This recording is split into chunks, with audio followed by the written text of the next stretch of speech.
Esta noche tengo.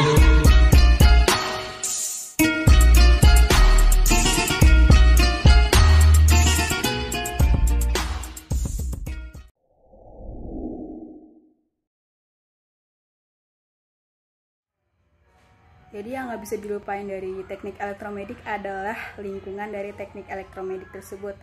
Apalagi kampusnya yang benar-benar seperti rumah sakit, banyak banget alat-alat alat rumah sakit yang mungkin pas first impressionnya itu kita belum tahu alat itu apa.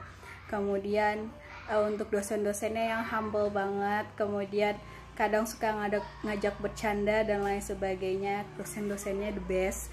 Kemudian untuk mahasiswanya tetap solidaritas dan juga saling nyatu satu sama lain, tetap saling membantu, dan itu adalah yang tidak akan dilupakan di teknik elektromedik.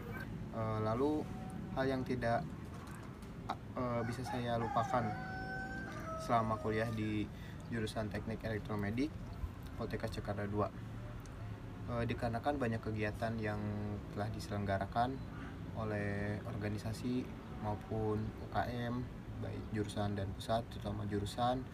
Itu merupakan suatu momen yang sangat berharga dalam hidup saya, dikarenakan di situ terlihat jelas bahwa jurusan teknik elektromedik itu solidaritasnya sangat tinggi. Oke, pertanyaan nomor 2. Hal apa yang tidak bisa Anda lupakan selama kuliah di jurusan teknik elektromedik Poltekkes Kemenkes Jakarta 2? Yang nggak bisa dilupakan nongkrongnya sama teman-teman, asik-asik orang-orangnya.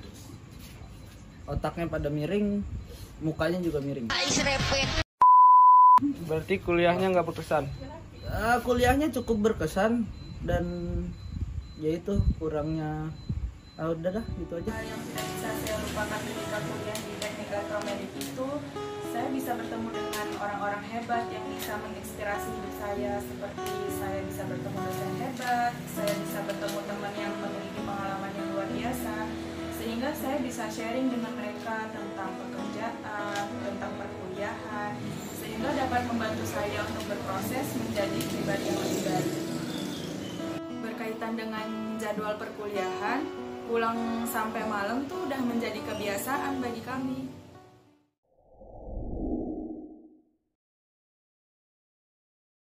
Siapa dosen yang paling berkesan? Yang berkesan dosen, ya semua dosen sih. Ya paling berkesan ya Pak Agus sih. Kenapa itu bisa Pak Agus? Iya, tantangan lah bagi saya sama teman-teman saya. Berarti Pak Agus menantang ya Bang ya? Iya. Dosen siapa dosen yang paling berkesan? Paling berkesan Pak Agus Komarudin, Kenapa? the best. Emang alasannya kenapa Bang? Alasannya keren. Keren aja. Dosen yang paling favorit lah. Oke. Sama Pak Budi.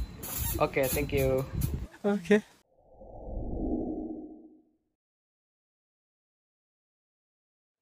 Suka duka dalam penyusunan TA yaitu kita harus memaksimalkan komunikasi by online, apalagi masih pandemi kayak gini gitu loh. Jadi benar-benar dimaksimalin waktu itu buat bimbingan sama dosen by online, nyari waktu buat bimbingan walaupun sampai malam. Kemudian pembuatan modul yang belum tahu ini pastinya gimana. Benar-benar berkesan banget sih untuk penyusunan TA pada masa pandemi ini, karena waktu itu juga mungkin ada yang kesusahan gitu nyari suku cadang, apalagi banyak yang tutup atau nggak mungkin habis gitu. Jadi benar-benar harus memutar otak lagi. Udah gitu kalau misalnya terjadi kegagalan, kita harus muter otak lagi untuk cari gimana modul ini atau TA ini bisa cepat selesai dan jadi gitu. Jadi mungkin itu aja sih yang buat berkesan. Akhir selama pandemi. Ya, suka dukanya dalam pembuatan modul di masa pandemi ini, sukanya itu saya mendapat support lebih dari orang tua dan teman-teman untuk mengerjakan modul. Karena kan kita selama ini belajar juga online, jadi kita masih punya banyak waktu untuk mengerjakannya. Dan dukanya itu kita sangat sulit sekali untuk mencari komponen-komponen untuk keperluan modul kita. Pertanyaan hilang Bang. Bagaimana suka duka Anda dalam menyusun tugas akhir? Gak enak, sumpah demi Allah udah gak enak. Cobain aja lu rasain, gak bisa inian, pokoknya gak enak dah. Apa suka duka Anda ketika bikin TA di masa pandemi? Susah sih ya, apalagi waktu masa ngambil data itu susah banget karena banyak harus ngikutin prokes, terus juga untuk di kelasnya itu terbatas jadi rada sulit. Yang pertama, bagaimana suka duka Anda dalam menyusun tugas akhir selama pandemi? Seru sih ya. Walaupun pandemi tapi tetap aja ngumpul sama teman-teman, ngerjainnya bareng teman-teman. Itu disemangatin juga sama teman-teman. Makasih buat Sigit, Isa sama Tio yang udah bantu hard apa? Pasti banyak suka duka yang dialami dalam proses penyusunan skripsi di masa pandemi. Untuk sukanya, jadi lebih efisien waktu dalam bimbingan, karena kalau hari biasa kita harus janjian dulu dengan dosen, harus bertemu langsung. Jadi menurut saya itu cukup menyita waktu. Sedangkan di masa pandemi ini, bimbingan bisa kita lakukan secara online. Selain itu, di masa pandemi ini muncul beberapa ide baru yang bisa dijadikan sebagai bahan penelitian. Contohnya, membuat alat bantu nafas yang sangat bermanfaat di masa pandemi.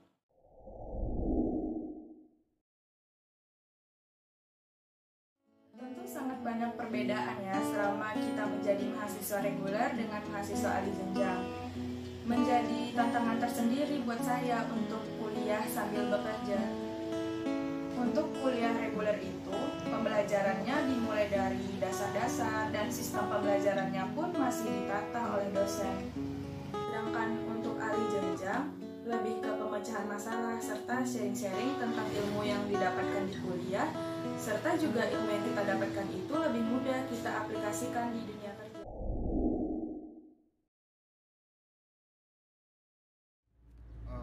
Harapan saya untuk jurusan Teknik Elektromedik Poltekkes Jakarta 2 kedepannya yaitu semoga kegiatan belajar mengajarnya dimaksimalkan, mulai dari dosennya, materi yang diajarkannya sangat menarik, lalu peralatan dan perlengkapannya dilengkapi lagi, dimaksimalkan lagi untuk proses belajar mengajarnya agar mahasiswa nyaman dan pengetahuannya banyak mengenai alat kesehatan terutamanya.